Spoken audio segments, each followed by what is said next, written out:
rush back because Oh, cool. traffic was crazy getting back. Yeah. Hello, everyone. Welcome back to Masters Muscle Podcast. It's been so long. Glad to finally have you back, Vinny. We're at episode 34. And tonight, we're with a bang. We have our 2013 North American champion. He has placed 6th in both the Arnold and the Olympia and is kind enough to spend an hour with us tonight. Vin, who am I talking about? What's your name again? Akim Williams. Yeah, man, it's really cool to have you on the podcast. You know, on Wednesdays and Fridays, I train with Juan, and I get a chance to train. We do the same stuff every Wednesday and Friday, leg day on Wednesdays and back on Fridays, and I get to see Akeem train, and it's pretty inspiring to train next to a guy like Akeem who moves a lot of weight. And it's funny because when Akeem's training, he's so calm and so relaxed and so chill. and it's true. It's true. And it sends a good vibe to everybody in the gym, I think. So welcome to the show. Welcome to Masters of Muscle. Oh, thank you for having me, man. I appreciate it. Oh, my pleasure. So first question I'm going to ask you is, because I don't know this. Where originally are you from, and how long have you always been in the United States? Like, I don't even know. Well, my background, I have a Caribbean background, but I'm originally from Brooklyn. You were born and raised there? Yeah. Okay, I wasn't sure. I wasn't sure if you were, born in the Caribbean. Yeah, your family's there. Yeah, I have a brother that still lives in Brooklyn, and my mom is back in the islands and stuff like that. Okay, so cool. Caribbean background. Nice. I know that you go visit a lot. Yeah. Mm-hmm. Yes, I wasn't sure if you were born there. Mm-hmm. Yeah. Akeem, talk to us about your entrance into bodybuilding, weightlifting. I mean, where did that all begin? That began in undergrad at college. You know, one thing led to the next. I was playing basketball, got cut from the team, and I just used bodybuilding as a stepping stone to give me some, not really bodybuilding, but lifting, I should say, because I didn't give a crap about bodybuilding back then. I just like lifting weights. So that was just the transition from basketball to just finding something else to do to occupy my time, basically. Cool. What got you thinking about actually making the transition to stepping on stage? Well, I actually I think one day I was heading home from the gym, and I got on the bus, and I think MTA bus. You know, back in the days they had the Metro cards and stuff. Oh, yeah. I'm not sure if they still have Metro cards, but I reached out to put the Metro card into the slot for the bus, and I saw this lady. She was sitting right behind the bus driver, and she saw me, and she took one look at me, and she asked me if I compete. And I asked, Okay. my first reaction was, compete in what? And she's like, bodybuilding. At the time, I didn't know what bodybuilding was. So she gave me her business card, and she lived in Staten Island. So she like, listen, I have somebody I want you to meet. Here's my business card. Please reach out to me, and hey, come to Staten Island. I want to introduce you to somebody. So I told a good friend of mine about it, and we decided to take a trip out to Staten Island. And then lo and behold, I met her husband, which is the legendary Leon Brown. Oh, Sure. He passed away in 2013, so God rest his soul. But I met her husband for the first time, and then I found out that he was also training partners with Arnold back in the days. Yep. Yep. So, you know, he came up. He was really pissed off because I am not sure if he thought that she didn't have an eye for bodybuilding, but he came out pretty pissed off because she interrupted his workout for him to come take a look at me, because she was so excited for him to see like what I look like and stuff like that. So I remember him coming on the floor and very pissed off about like she interrupting his workout and stuff like that. And he came up with one of his friends, and the first reaction, I mean, I remember this like yesterday. You know, they got on the gym floor in the middle of the gym, and he was like, "Can you strip?" And I'm like, "Strip?" He's like, "Yeah, can you strip down to your boxes?" And I'm like, "Hell no." So one of the gentlemen that he was with, he's like, "Listen, son, we're not gay. There's no funny things. We just want to see what you look like." So I took the trip all the way to Staten Island. So I'm like, you know what, fuck it. I guess I'll just peel off to my boxes. And then, you know, he stopped, he looked at me, he did a whole circle, and he's like, okay, we're doing a show this Saturday. He's like, this coming weekend. He took one look at me. He's like, let's go do a show out in Pennsylvania this Saturday. Now that show happened to be Bill Grant Classic. I don't know if you guys know Bill. You guys Of should know Bill course. Grant. Yeah. He's been on the show. Yeah. So that show happened. Bill will tell you this as like he always remember this too. Show happened to Bill Grant Classic out there in Pennsylvania, Allentown, Pennsylvania. Now, mind you, I did not know anything about bodybuilding. I didn't know how to pose. I never dieted in my life before. I never did any of that. But I felt like, okay, this guy here is telling me he could do a show. So I decided to show up. I didn't even have posing trunks. I remember I had to buy a posing trunks when I got up there. And I went up there and I was very hesitant to get on stage because I didn't know how to pose. I didn't know what the hell I was doing. Mm-hmm. But the girl that I was dating at the time, she got up. She usually off on the weekends, and she got up and she drove me all the way out there. So she was a little bit pissed when I got up there and I said, I'm not getting on stage. And she's like, listen, man, I drove all the way to Allentown, Pennsylvania. Like, you're going to get on that stage. And I did. I sucked it up and I did. And I remember looking at the guy next to me and doing the same thing that he was doing because I didn't know how to pose. Leon didn't teach me how to pose. Like, he just told me we were doing the show. And I got up there and just got on stage. What year was this? I think that was 2010, I think it was, or 2011. Okay. So what were you weighing then? I can't even tell you. I want to say I think they put me in maybe heavyweight, but I can't even remember what weight I weigh. Well, like heavyweight, I can't remember what weight I weigh. But all I remember is I was looking at the guys next to me, see what they did, because I was the last person to hit the shot. So I would see what they did first, and then I would mimic what they did. That's great. But I won the whole thing, man. I won the whole thing.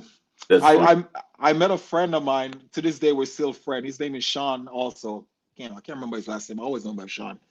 But we're friends to this day. And every time I see him at show, he always remember that day because I came up there and everybody was just like, "Who the fuck is this guy?" That's awesome. And I literally I won the whole thing. So it was from then that I kind of got hooked to body because I thought it was so easy. Never dieted, never trained like a bodybuilder, and I was actually winning shows. So that's how I kind of got hooked on it. So were all these guys you competed against, were they all pissed off? Look at you like a newbie just coming on. Who the hell is this guy? Yeah, they were all pissed off. They were all pissed off because I remember I spoke to Sean after the show. And when I got up there, I was looking at all these guys. I'm like, holy crap, look at these dudes, man. And he said, when I got backstage and I peeled off, they're like, who the hell is this guy? Those stories you never forget those. Yeah, man. I remember being so proud that day because I got up there and I walked out, and that's when they give you like really big trophies and stuff like that. I remember walking away with so much hardware. It was crazy. Like I couldn't believe it. And then shortly after that, you met Oscar, right? No. After that, I did a show in Brooklyn because, back with the Brooklyn Grand Prix, they used to give you a jacket, like a leather jacket that said Brooklyn on the back of it. Nice. So I wanted that jacket pretty bad, and that was my second show. And I started training with Leon a little bit more and everything like that, and we decided to go do the Brooklyn show. And I looked amazing. I won my class, but they didn't give me the overall. Oh, really? They gave it to a bodybuilder that he was really good at the time. I'm not gonna lie to you. He was big, light heavyweight guy. He looked like a pro. So they gave it to him. He won the light heavyweight and he won the overall. But I told myself, I could beat him. So I remember that, oh God. I remember I went, because I didn't know, I really didn't know what I was doing. So you know how they say Subway eat fresh? Yeah. And Subway is supposed to be healthy? I figured since Subway, they had the whole motto of eating fresh and being healthy and everything like that, I was like, all right, I'm going to go on a Subway diet. And I ate nothing but Subway chicken breast and bananas for 2 weeks between the Brooklyn show and the Eastern USAs. And I came in shredded at about 198 point something. And I was in the same class as that guy that just won the overall. And I beat him at that show. That's hilarious. I beat him at that show. That was one of my proudest moments because I'm like, I could beat this guy. Because I was so pissed off that he won that jacket. And to this day, me and him are still friends. So, there was a little bit of a rivalry between me and him because, he beat me at the Brooklyn show. I wanted to beat him at the Eastern USAs. That's great. Yeah. You should have reached out to Subway for a sponsorship back then. Nah. I don't know what I was thinking back then. I just went off of the whole commercial stuff and the advertisements and stuff like that. And I thought I mean, it worked because I ate nothing but chicken breasts and I think bananas. I think that's I eat that like every day, all day. That's all I ate for a whole week. That was similar to me when I was first got into it. I ate fish fillet sandwiches from McDonald's. Mm-hmm. It was fish. I just thought I didn't know any better. Yeah, exactly. You don't know any better, and you see all these commercials saying that it's healthy and like So you if you don't know anything about bodybuilding, you tend to just go that route. I have a similar story about Leon. Leon and I met many years ago, and it was I think it was 1988, 87, 88, and Leon was very intelligent. Yeah, and he taught me a lot about aminos. This was before we had aminos in powder form, and you can sip on them during your workout. So yeah, he sat me down one day and just talked about his amino diet that he would use when he would train for shows. And I was like, what are you talking about? Because I never applied amino acids to a workout. He was the first person to ever teach me anything like that. So it was pretty cool. Okay. Yeah, man. If it wasn't for Leon and his wife, I wouldn't have never know what the hell bodybuilding was. So I always give the credit to them because they introduced me to the sport. Yeah, Leon and his wife, they were pretty eccentric people. But if you got to know them, they knew a lot about bodybuilding. They were very knowledgeable. Yeah. Yeah, she was a very interesting woman. And it's sad that he's passed on now. So how did you meet? Fast forward to I just said his name. Oscar. Well, I didn't meet Oscar until I went to after I did that show out in Brooklyn. I met up with Dave Palumbo. Okay. And got in contact with him, and he saw my potential, and he took me under his wing, and he taught me a lot. So I always have to give credit to Dave too, because in the beginning of my career and everything like that, he was there for me. He gave me a lot of exposure with RX Muscle. I remember I used to be on RX Muscle every week. Oh, wow. I would do shows and everything like that for him, so, and all the bros of his pros and everything like that. So we formed a really good relationship. And so I always give credit to Dave. He really helped me out a lot in my bodybuilding career, my bodybuilding journey. So I got my pro card with Dave. Oh, wow. I turned pro with Dave. Dave was the one that helped me to turn pro. But I didn't meet Oscar until I want to say 2016, 2017, I believe. When I came back from Kuwait, I think that's when me and Oscar linked up. Okay. Yeah, because I know that you had some crazy stories about how hard he trains, and I know I experienced it once. I trained with him in Brooklyn, and those workouts from Oscar are brutal. Yeah. Is that Oscar Arden? Yes, Oscar Arden. Yeah, I remember him from Kai days. Yeah, you don't walk away from those workouts without wanting to puke.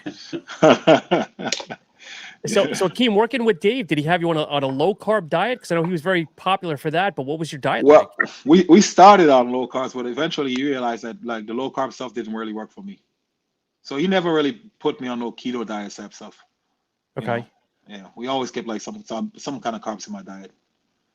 The first time I made it to the Olympia, and I think my first pro win was with Dave also. Oh, nice. Nice.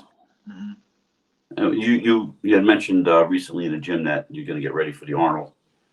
Well, I mean, I can't say that because I didn't get picked yet, and the list didn't come out yet. So the goal is to make it back on an Arnold stage. So, I'm keeping my fingers crossed that I get picked to do the 2024 Arnold. How are you, Akeem? Because was it a shoulder injury or what was it again? I don't remember. Yeah, my labrum and also my bicep tendon was partially torn. Okay. My labrum was completely torn and the bicep was partially torn. So got both of those things fixed. And it's been a journey coming back, getting a little bit older. So, the body is not responding the same way. You got to work a little bit extra harder now. Before when you're younger, you could just do whatever and your body just responds. I think when you get older, it's a little bit harder. How old are you now? I'm 39. Oh, geez. You wanted to talk about shoulder recovery? Talk to Vin. He's the expert. Yeah. Well, I wish I wasn't, but I have 14 anchors throughout both my shoulders. Wow. Took me a couple of years to get back into it. Wow. But what's cool about you, Akeem, is like I have that like I guess it's a Jersey thing. Growing up watching Rich Gaspari train and that crazy attitude in the gym of like just really hitting the weights hard and being intense. And then being at Strong and Shapely on Wednesdays and Fridays, training right next to you.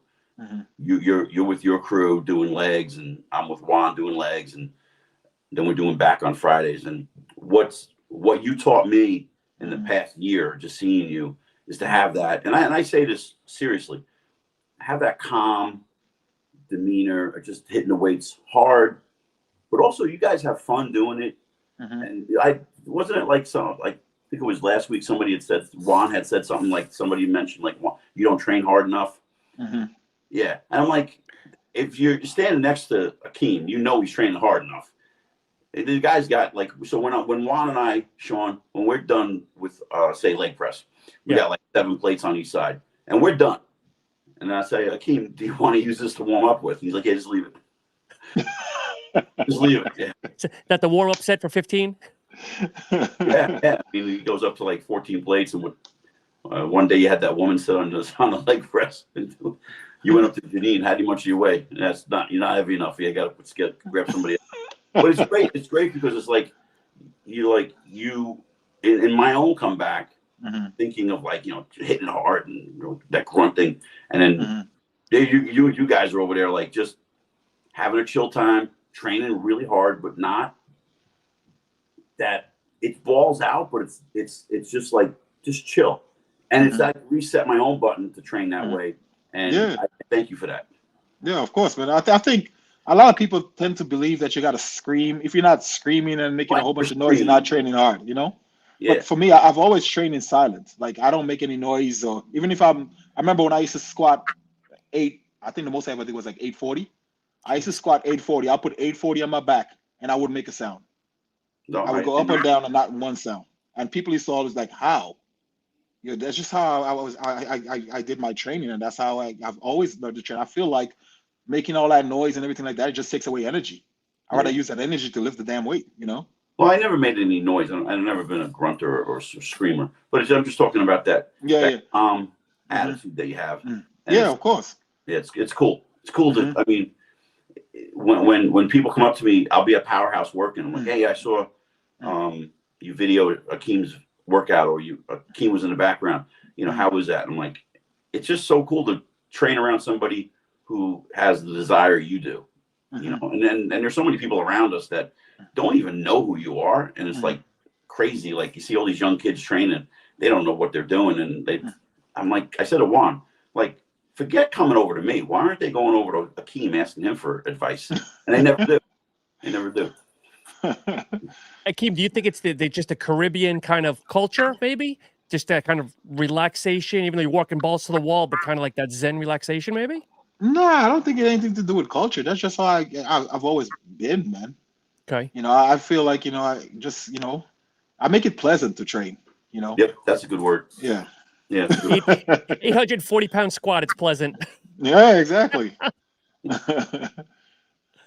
Oh, man. So when do you find out, or do you have to go actually apply for the Arnold Classic? Yeah, I'm hoping I get some news this coming week. Because the Olympia is already over with, so I'm hoping we get some news as soon as possible, because I want to start this prep and, get back on that stage, Yeah, that'd be cool. Yeah. Being on the Olympia stage, what were your thoughts on, give us the honest opinion of the results 2 weeks ago with Derek and Hadi, if you don't mind, or did you follow it? Yeah, I did follow it, and it's kind of hard to give, because me being on that stage, and I'm sure Vinny could attest to this, it's so different when you're in person, when you're there in person. Yep. So I always hate to give my judgment on a show that I did not go to see live, or like my eyes itself. Like, pictures always look amazing. Sure. Some people can look amazing in pictures, and then in person you don't see the same thing. Or vice versa. Exactly. So going off the pictures, I would say it was close between Derek and Hadi. I like certain things on Hadi, and I like certain things on Derek. Okay. If I was to be fair, from what I saw in photos and a few videos, I love Derek's back better, and I love Hadi's front better. Yeah, I agree. If that makes any kind of sense. No, it does. So if that's the case, then it comes down to a judge's decision. Like, okay, what are we going to go with? Better back, or somebody that looks better from the front? And 9 times out of 10, the judges always go with a better back. Yep. So I understand why they would give it to Derek. Being a bigger guy yourself, what are your thoughts on Samson in general? Oh, he's awesome, man. He has a really good physique, and he over the past couple of year, maybe a year, he's come on really strong and made a name for himself. And I feel like he keeps chunking away. It's only a matter of time that he's going to be in that 1-2 spot. Yep. Yeah. So when you became a pro, what was the goal for yourself? A top 10 at just at a show, win a smaller show, top 5 at Olympia? I mean, did you think that far? I definitely I would like if I could get to the Arnold or even the Olympia and get one of those wins, that would be a career for me. Sure. Like just get one of those, whether it's an Arnold Classic win or Olympia win, that would be a very productive career for me. Absolutely. That's awesome. Yeah. So when you start a prep, are you one of these guys that say, okay, I got to start with X amount of carbs, X amount of protein, fats, and then I chop away as the weeks go on, add cardio? Like, are you systematic like that, or do you approach it like you approach your training? I think I approach it with add a certain amount of carbs, certain amount of protein, and then chop away as the weeks get closer. What's a normal carb day for you in the off season? I really don't. I don't follow a diet in off season at all. Okay. I've never been one to follow a diet, dog. I'm not gonna lie to you, Vinny. I feel like, I'm doing this, especially like contest prep and stuff like that. Why would I want to just give my body, give my mind, mental a break and everything like that in the off season and eat whatever the fuck I want? No, I totally appreciate it. That has always worked for me because I know once I start my prep, my mind, everything is fresh. Like I'm going in there basically knowing that okay, things are going to change. And I feel like sometimes when you follow such a strict diet in the off season, that when you try to turn it on for pre-contest, it's kind of hard because mentally you're already like drained because you've been regimented for so long. So I always like to try to reboot a little bit. Yeah, absolutely. I think a lot of guys today don't understand that. Like I'm not saying like eat ice cream every day or eat pizza every day, in the off season, but like I'm not going to sit there in the off season and like, weigh out everything I eat and everything like that. I just saw it's long, like it's over 2 hours of Jay Cutler and Sean Ray on Cutler's podcast, and Sean Ray goes on to say, and this is the same thing I do, because I've never counted a calorie in my life. I don't even know what I don't know how to answer you or anyone like how much you eat. I don't know. And Sean was saying that when he trained for the Olympias, he never knew what he was eating. He didn't know. He would just grab a chicken breast and potato and eat it. He didn't know how much he was eating. And so I think a lot of guys who are more intuitive, they come almost in better condition because of, I think, going backwards. The off season is more relaxed. Yeah. And that's my approach too. And I think that if you're still so strict all the time, eventually you're going to burn out. Exactly. And I always like to, I mean, that's one thing that always worked for me. I always look at my body like I am a sports car. And if you put your foot on the gas 7 days a week, 365 days a year, what do you think is going to happen? Absolutely. Eventually, you're going to blow the engine. Yeah. So sometimes you got to step back a little bit. Yeah. And let body parts heal up, mentally and everything like. Because a lot of people don't understand. Bodybuilding is a lot to do with the mental. It's a very tough mental sport, and sometimes that's why a lot of people can't diet. That's why a lot of people can't prep for a show. Mentally, it's a very, very tough sport, and if you don't have that mental, awareness or that mental discipline, it's very, very tough to do bodybuilding. Yes. Like even with winning and losing, I've seen some competitors that as amateurs they win a couple of shows, and then the first time they suffer a big loss, that's it. They never compete again. Yeah. Yeah. So you got to be mentally tough to do this thing. Yeah. Is there a favorite body part you like to train besides legs? Well, it's funny because when I first started bodybuilding, I was a pretty strong bencher, and especially benching and shoulders. I used to love training chest and doing shoulders. But as time went on, and this little nagging injury here and there and stuff like that, I kind of gravitated more towards legs. Legs. So now legs is like my favorite thing. Akeem, going back to prep, how long is your prep? 16 weeks, 12 weeks? What is generally average for you? Average for me, I like doing a 16-week prep. Okay. Yeah, I think that's the most beneficial to me, because it's nice and slow. You don't have to do a shitload of cardio in the beginning and stuff like that to speed up. You know, you could take your time. Okay. You know, yeah. So as you get closer, do you manipulate food or do you manipulate cardio or a little bit of both? A little bit of both. Okay. Yeah. In this era of bodybuilding, where there's so many gurus and coaches and so much information all day long on social media, how do you keep grounded in knowing what works for you, in opposed to saying, oh, this guy looks like a freak and these people are doing this? And how do you stay, okay, I'm going to stay in my lane? I've always done that. You know, whenever I decide to do a prep, I just put the blindness on. I don't care about anybody else but me. You know, like sometimes I don't even give a shit about like stay off social media or like people posting and stuff like that. I just keep those blindness on and just focus on me, you know, because you can only change what you have control over. You can't change what anybody else is doing, you know. Right. And sometimes you might look to them for motivation or stuff like that, but what worked for that person doesn't necessarily going to work for you. You know, so it's all about like knowing who you are as a person and knowing what works for you. Oh, absolutely. Yeah. Absolutely. Yeah. You were talking earlier about getting older and stuff. And now you're not even 40 yet. I'm 56 and, you know, I'm getting inspired by you, watching you. And, but there's things I can't do anymore. Yeah. Same here, man. Same here. Like I think in the beginning of my career, I did a lot of crazy shit, man. A lot of crazy shit.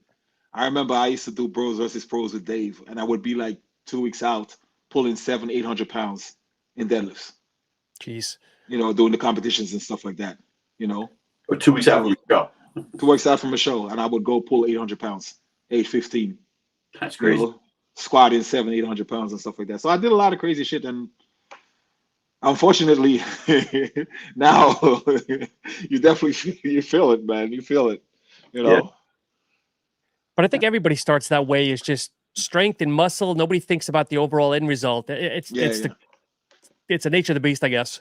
Yeah. But I've seen you train, and you don't train sloppy or you don't throw caution to the wind. You're pretty deliberate on how you perform your reps. And you know, I can't see your wear and tear is because of years of training, not because of being disrespectful to the weights or to your body. You know. Akeem, you're a strong guy. Do you generally do higher reps anyway, or are you kind of a larger weight, lower reps? It's funny you said that, because going back to Oscar was the one that introduced me to high reps. Yeah, I remember, like, in the beginning, you know, I would go to Oscar's gym when we first started training, and I would squat 5-6 plates and get like 10 reps, and I'm thinking I'm doing something, and Oscar looked at me and shake his head, and he's like, all right, next week we're gonna do 5-6 plates with 20 reps. Jeez. I remember one time he put 7 plates on that bar, and he wanted me to get 20 reps with it. I got to 12 reps, and my body was just like, nah, fuck this, we're done. Like, literally, mentally, I was tough and I wanted to do it, but my legs was just like, hell nah, we're not going anymore. I think I got to 12 reps, and that was it. 12 reps with 7 plates. I think that's the craziest thing I ever did. And the first time I trained with him, I thought I trained hard. And I go to Brooklyn, I meet him, and I don't know. I couldn't tell you what happened to me. Next thing I know, I'm outside throwing up. Yeah. It was freezing outside, and I had to take my sweatshirt off. I'm in a t-shirt. It's freezing, but I didn't care, because I don't know what happened to me. I was like, how did it go from training here, and he brought me right up in a way, like, different technique, different. Yeah. He would, if you think you're strong, training with Oscar, he will humble you really quick. Yeah. And I would not even with heavy weights neither. No. He will humble you with light weights. Yeah, because I remember he said to me, "What can you get for 10?" I said 315. He said, "All right, we're gonna do 275 for 20." And I'm thinking, that can't be that bad. Was I wrong? Yeah. So what was Oscar's background? Did he ever? I know Oscar from his time that he trained Kai, but did he ever compete? Yeah, he competed a few times. He competed a lot, actually. Even the time when he was training with Kai, he was competing. He was training to compete and stuff like that. But unfortunately, okay. you know, he had like a lot of knee issues and stuff like that, and that kind of just stopped him from. And I mean, I think eventually he just put more of the focus into training Kai, and kind of just took a backseat to the whole bodybuilding thing. But if you look at if you look at amateur pictures of Oscar and everything like that, he was a great amateur, man. Really? Yeah, he had a really great physique. Yeah. Yeah. Good He always had a really good back. Okay. Yeah, that was one of his strong points. His back was impressive. You know, he Interesting. was a student of the game when it comes to bodybuilding. He studied everything about bodybuilding. You know. Interesting. Mm-hmm. So Akeem, was there, when you look at the landscape, was there anybody physiques that you looked at when you started and said, "Oh, I'd love to have a physique like Flex Wheeler, or Chris Cormier, or whoever it may be," or is it just kind of, "I'm going to be the best I can be"? Growing up, the first bodybuilder, believe it or not, that I ever saw when I got introduced to the whole bodybuilding thing was Johnny Jackson. Okay. That was the first bodybuilder I ever, because I remember I had a friend of mine and he was looking at the magazine and he pulled out a picture and I think it was a spread with Johnny Jackson, and that was the first person I ever saw. And then eventually I got introduced to like Ronnie and stuff like that. Because I mean, believe it or not, I haven't been in bodybuilding that long. You know, 2010 when I got introduced to bodybuilding.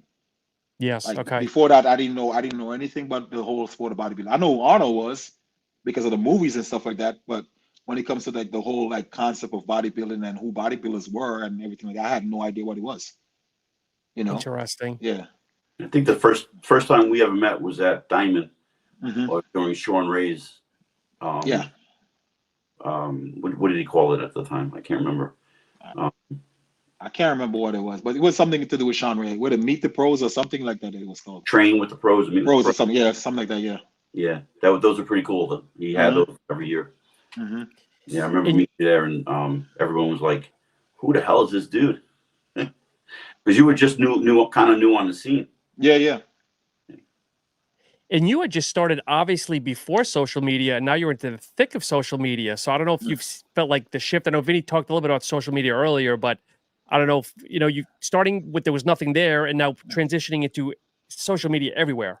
Mm-hmm. So I don't know what your thoughts on it. Well, the social media thing, I got on it kind of late because I remember when a few of my friends got on the whole Instagram stuff, I was very hesitant to it because I'm a very private person, and I was very like reluctant to go the whole social media route and stuff like that. But then eventually I warmed up to it and realizing that this is the route that bodybuilding is going. Pretty much everything is going social media. So you just got to you got to change with the times, And you got a ton of followers, so it's got to be, people got to love you. I mean, it is a good thing because you get to interact with people. I met a lot of great people through social media and everything like that. So it's a blessing. For me, it is, Okay. Yeah. I see it as a good, Some people get a little bit too, attached to it and, use it for all the wrong reasons and stuff like that. But for me, it's been a blessing, Yeah. Well, they spend too much time on it in between sets at the gym. Basically, yeah. Or they get to social media and then they just feel their whole life story, and then they wonder why people are talking crap about them. Right. I just had a little procedure done. I had I had a little surgery on Monday, and people I was talking to, they're like, "Why didn't you post the pics on Instagram?" See, I'm not doing that. That's not. Yeah. I'm not doing that. That's so stupid. I'm not gonna say, "Oh, I was in the hospital." I like when people post a picture of in a hospital bed and pray for me. You're like, what are you doing? Exactly. And not even tell you why they're there, and then you come to find out they had something it's so small and nothing. It just need attention, and if I posted the pictures of what I had a lipoma removed from my armpit, and it was 10 centimeters, and it was big. And they dug and dug and dug, and if I put that picture up, people would be throwing up. Exactly. Akeem, what do you do for the health of your body? I mean, obviously you train hard, but do you cryotherapy, massages, cupping? What do you do outside? I finally in the beginning, I think that was one of my biggest mistakes in the beginning of my bodybuilding career. I never took care of my body in terms of therapy, in terms of cupping, massages and stuff. I never did any of that. I would just keep going balls to the wall over and over. But recently, since my shoulder injury, I hooked up with Dr. Gary Ashenoff. Okay. He's a chiropractor, physical therapist. He does it all. Where's And he out of? he's out of Montclair, New Jersey. Okay. You can look him up on Instagram, Dr. Gary Ashenoff. I met with him. I met him through I think I was training at Signature at the time, and he gave me his business card, but I never took him up on it. Or it was until, like, you know, I got injured and everything like that, and we developed a really great relationship now. So right now I go see him like once a week, and he's been Okay. helping me like tremendously come back. Because I remember before started seeing him, whenever I do like bench press, everything would hurt. And I remember after a few sessions with him, I think the most I got back up to, I think I was doing 200-pound dumbbells for some Wow. reps. And that's all because of him and all the therapy that he has done on my shoulders and everything like that. Do you notice now that you're approaching your 40s? Do you notice that you need more time off in the gym Yes. than you had in the past? Yeah, definitely. The recovery time is a little bit slower now, actually. And does it take longer for you to warm up? Yeah. It's kind of hard admitting all this stuff because, you know, being a bodybuilder, you always feel like you're a Superman. Of course. And now you're realizing, like, hey, like, you know, the rules apply to you too, buddy. You know? Yeah, absolutely. You know, Father Time is not, you know, he don't pick and choose who he wants to attack, you know. Eventually he's gonna come knocking on your door. Yeah. I experienced it. So it's like when I train with Juan, you always see me there before he gets there. Yeah. Warm up. Because he warms up pretty quick and I don't. It takes me about 25 minutes. So I'm there like doing extensions, leg curls, leg press. Yeah. I'm going through a whole little workout before you even start. Yeah. But Akeem, are you accepting of it? Or are you just saying, well, I'm still in pain, but I'm going to go to the gym anyway? Or are you mentally saying, okay, I'm going to take a day off here. I'm going to relax. Can you get over that? Lately, I started taking a day off. Mentally, like, okay, I know my limits now. Like, you know, it's hard to accept it, but if you have to. If you want to stay in this sport and you want to keep doing what you love, you have to. You have to take a back seat sometime. You know, I think the newer generation is confused on the term, the meaning, the phrase, if you will, no days off. No days off really means no days off from your nutrition, no days off from recovery, no days off from training. But then there are scheduled days that you have to take off from the gym so you can move forward. Yeah. You see so many young guys and women that are training today that never take a day off. And, you know, being 56 years old and trying to explain to a 25-year-old that you need a day off, it's going to catch up to you. They roll their eyes at me, you know. Because it's so hard for them to understand that eventually you're going to get to that age and then the body's going to basically tell you, like, hey, buddy, you know, it's so hard to like explain that to a lot of kids. Like I see some kids sometimes in Strong and Shapely doing like crazy form, and I'm like, if he has no idea, like 10, 15 years from now, how that's going to affect him, you know. Yeah, absolutely. But they don't see it like that. Yeah, you not being old, I'm the old guy, so I'm almost invisible sometimes. Well, and Vin, you talked about it in the past that you used to be on 4 or 5 day sessions, and you said you feel better when you're working 3 days. You feel like you have better rest and recoup and recovery. Yeah, and now too, like, well, I'm a little on downtime now because I got to heal up, but I've been banging away since 2019 with all these master shows, and I've noticed that now, 5 years later, I'm starting to say, oh, maybe I should train every other day sometimes. Maybe I should train 2 on, 1 off, not 3 or 4 on, 1 off, so I don't recover as fast. What are your thoughts, Akeem, on when you do cardio, fasted cardio, or does it mean anything to you? Yeah, I like doing fasted cardio. Okay. Yeah, it's been a staple. It's been a staple of mine for a long time now. So much so that if you come to my apartment, pretty much my whole apartment is filled with cardio equipment. When you're in prep, what's the most you'll do during a day or in a session? Are you 2 a day for 45 minutes, or are you good with 1 a day with everything? If everything's working right. If everything is working right, I like doing 1 a day. But you know, if you got to speed up the process, so 2 a day usually works really good for me. Okay. How long in a session do you go? Oh God, like I remember one time I was doing like 3 hours a day, man. Oh. Yeah, so I've gone the extra mile with cardio, you know. But most of the times it's like 45 and 45. You know, if everything is working well, 45 and 45. Are you one of these guys who switch over from oh, I don't eat any red meat during prep. I eat more fish and chicken, or I do you? can't do fish at all. Like fish I'm is the the same enemy way. for me. It's disgusting to you. You don't like fish at all. Yep, I think we lost him. It's okay. I'm the same way though. I'm not a fish person either. He's frozen. Yeah, it's okay. Back on. Hopefully he'll be back soon here. But I know Yeah. you're a big advocate of fish. Well, I don't enjoy it, but I do it only because it works for me, you know. And what? I was gonna say, what is your fish of choice, Vin? I know you've probably said it numerous times, but when you're in prep, Cod. okay. If Chilean sea bass, things like that. I don't like tilapia, just for the sheer fact that what it is, it's a bottom feeder. Yep. Let me text Akeem and let him know that.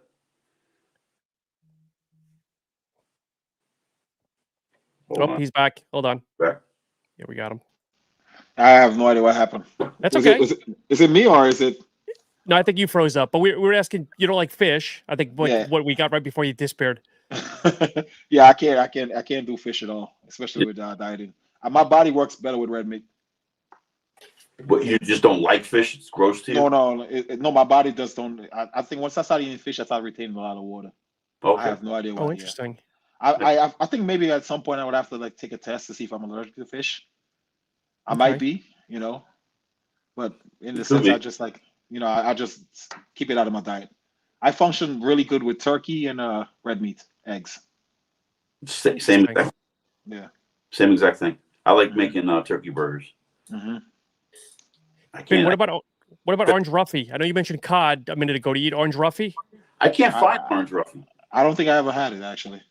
Because I know Jay Cutler used to rave about it because I guess there's a good amount of fat in it, so it's kind of absorbed very slowly. Yeah. But it's also not so, not to be gross here, but if you eat enough orange roughy, you got to bring extra underwear wherever you go. I'm dead serious. It's not. It makes you look great, but if you don't bring extra underwear, you're in trouble. Plus, I'm so like, especially with all that mercury and everything like that with the fish. It's something you got to be very careful with, man. Yeah, I can see that. I've known a few people that got mercury poisoning from eating too much fish and stuff like that. So. Do you like sushi? No, I'm not I'm not a fish guy at all, man. Yeah, I don't. What about the other animals from the sea, like lobster and things like that, or is it just anything from the sea?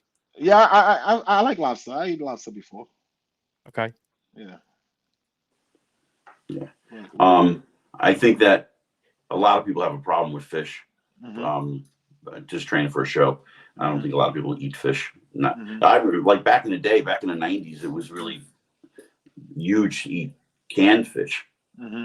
We had this product, a company called Season, and I would get seasoned tuna. I'd get the 6-ounce cans and probably eat 3 or 4 of those a day. Wow. I'd smell like tuna after a while, but you get rid of stuff because there's nothing in it. Akeem, talking about crazy meals here during prep, maybe what's the craziest thing you've ever concocted, eaten, put together, whether it's a shake or an actual meal? I mean, wow. I don't know. My diet's like, my meals are pretty clean, man. So I don't really think about anything like crazy, like, you know, chicken breasts, you know, white rice, asparagus, some broccoli. My meals are really clean, you know, steak, white rice, you know, steaks and potatoes, asparagus, like they're very clean. Well, if you're gonna, you know, what's your go-to cheat meal? It's funny because in the past it would be like, you know, burger, fries, but lately I feel like pizza has been helping me out a lot. So before, if you get invited to the Arnold before, we're gonna go get some good pizza. Okay. So if you get invited to the Arnold, I think you had mentioned, would you go to, where was it, Spain or Brazil for the other Arnold? Would you do all of them or just Columbus? I would probably do Columbus, and maybe there's one right in the UK right after that. So maybe I'll do that one also. Okay. I would love to see you standing next to Samson. Yeah. Well, I did. I stood next to him at the 2023 Arnold Classic, Right. where I came in sixth place. But the problem with that show was I didn't do well in the Olympia.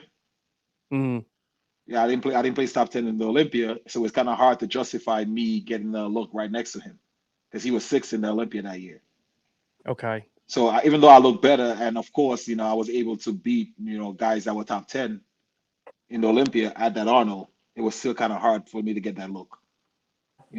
I had to get back in the judges, kind of like in the judges' favor, but it was cool that I was happy with the results because I didn't do well in that Olympia at all. And for a fact to turn around from the Olympia, go straight to the Arnold and place top six, then I was a win in my book.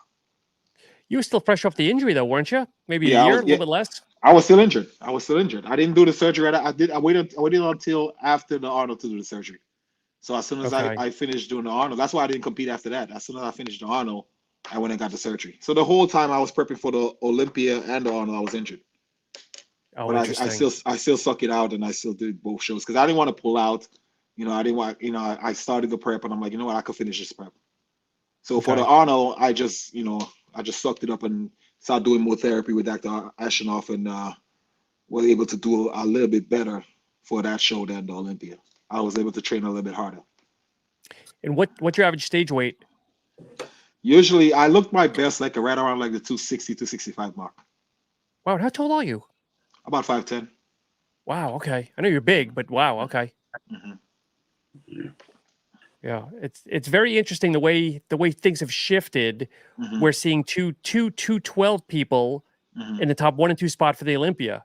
But Mm-hmm. now as we start to progress, it seems like the tall guys are coming back now with the Andrew Jacks, the Samsons, obviously yourself. So Yeah. it's very interesting mix of people on the Olympia stage nowadays for the Open. Mm-hmm. Yeah.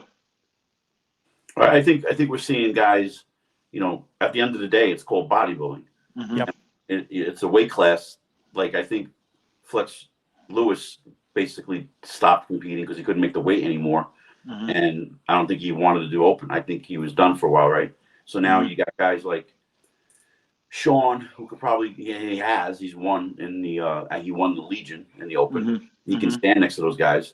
Mhm. I think if the 212, correct me if I'm wrong, but this is where I think if the 212 class wasn't invented, there would be no Sean Clarita.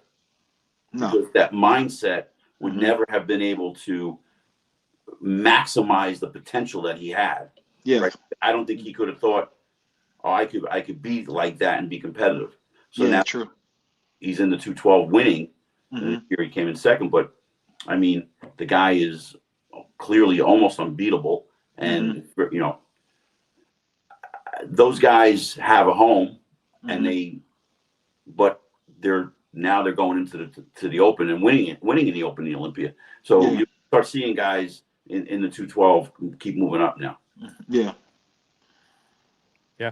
Who do you look forward to, competing against, Akeem? You get invited to the Arnold. I mean, you've been on stage with obviously Nick and Samson and some of the other greats. Is there other people that are kind of in your book that I'd love to stand alongside, regardless of placing? I'd love to stand alongside of.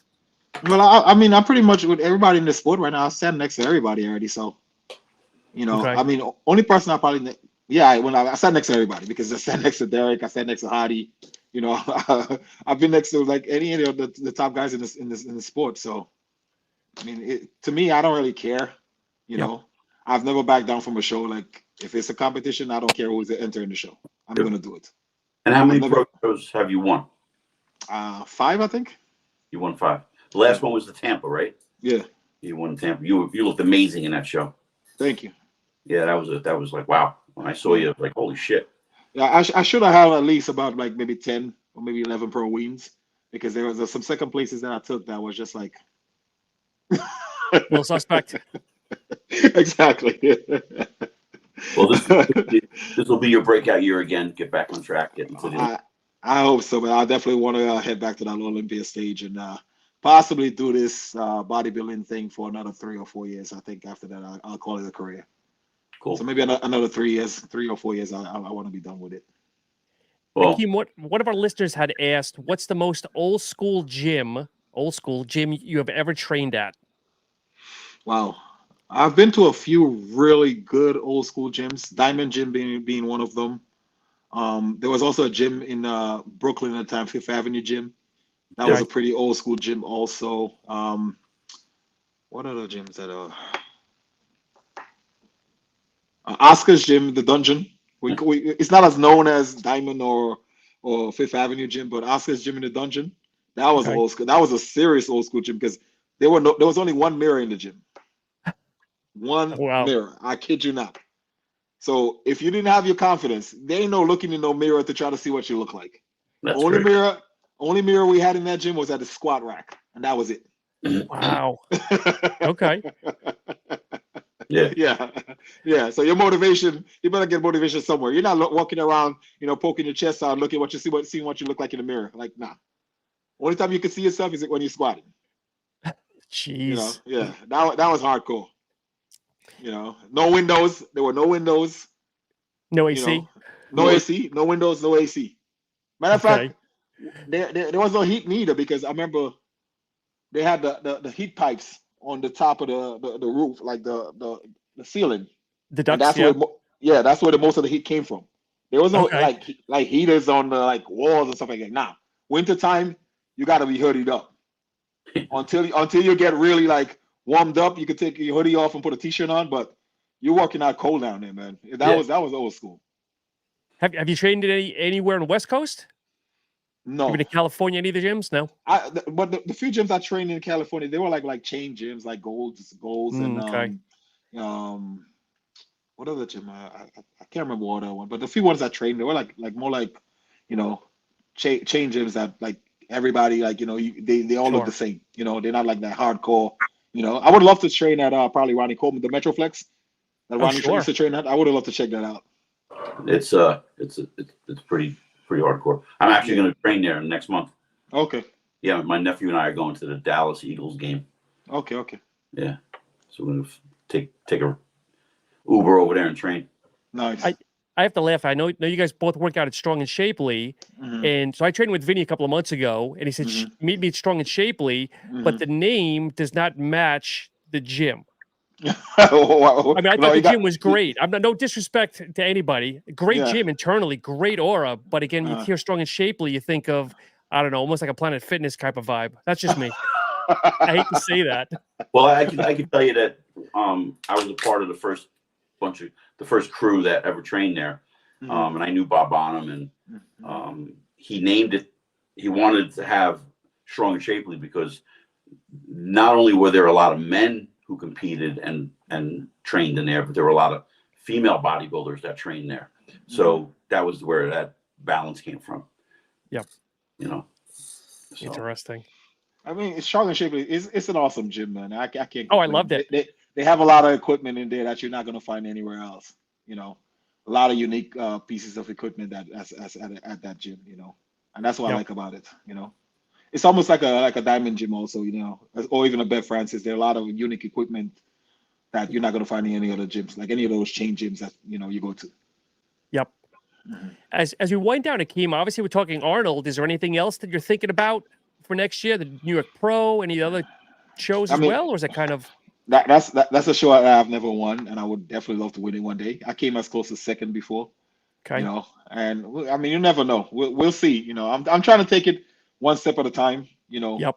Let me get that Arnold qualification and do my best to get back and bring a respectable package to that show, and then take it from there. I don't like to just put a whole bunch of eggs in the basket and then you can't Sure. deliver. I want to take it one step at a time. Yeah, absolutely. What do you think about the new qualifications of you have to win a show versus points now to make it onto the Olympia? I don't like it, to be Okay. honest. Me being a product of the point system.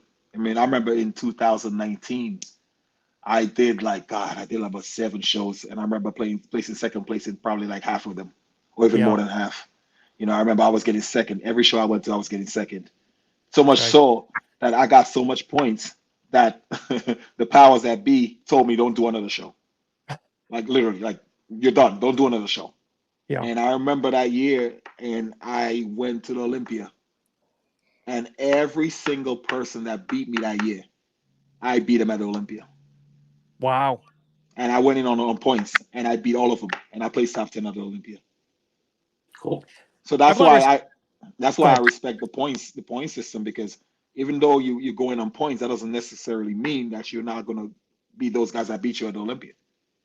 I have a lot of respect for you competing multiple times, because I feel like that's the thing that's fallen to the wayside a little bit. I'm a product of the 90s. I used to love the 90s, where you were guaranteed in every show a Flex, a Sean, or somebody like top tier, where nowadays people are competing once or twice a year, or they do the Arnold and hopefully make the Olympia. So I have a lot of respect for you.